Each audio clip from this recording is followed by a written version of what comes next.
amaphoyisa awasebenzi lutho, ayikho into esetshenzwa amaphoyisa. Amaphoyisa ngicela silalelane. Amaphoyisa adla nabo labantu beyitolo. Uma sifika nephoyisa silitshela uthi nali iPakistan liyahleka liyajabula. Okukhomba lokho ukuthi iphoyisa lihamba liyomukela imali ePakistan. Ngicela ke nenze kanjena ke bafowethu. Lento fanele silwe ngazo zonke indlela.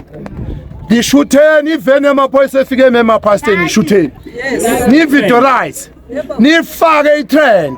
Sifuna ugovernment akwazi ukubona yonke into ingene ku social media. Bafowethu asingaphela amandla labantu bazohamba. Bazohamba labantu uma sime ngenyawo bazohamba abantu. Kodwa ke manje sekufanele sibe nento eblack and white. Fanele sithole umuntu onemvumo ngokuphelelwa seSouth Africa.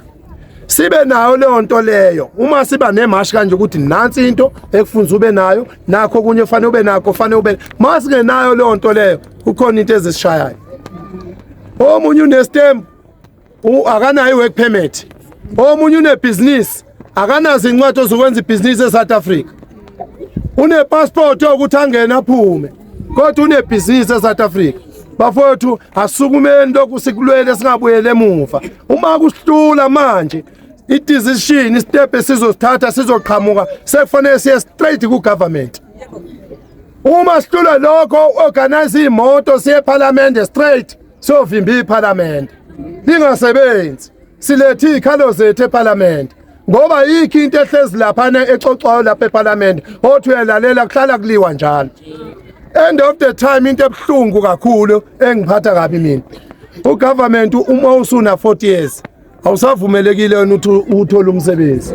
Kodwa impesheni akakunikezi. So ke bafowethu ngithi asukumeni South Africa le ingeyethu. Asilweleni. Ugovernment kufanele ke sichazele ukuthi uma ethi thina singaqashwa sino 40 no 50 years.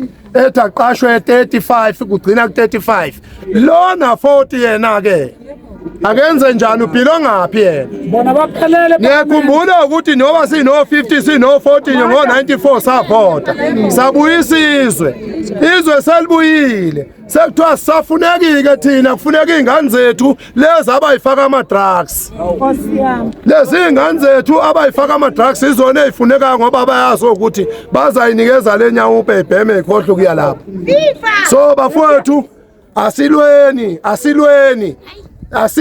uma sifa sifele izwe lethu. Amandla!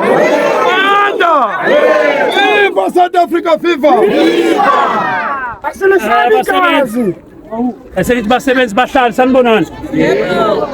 Mamelani ke. La okubalekile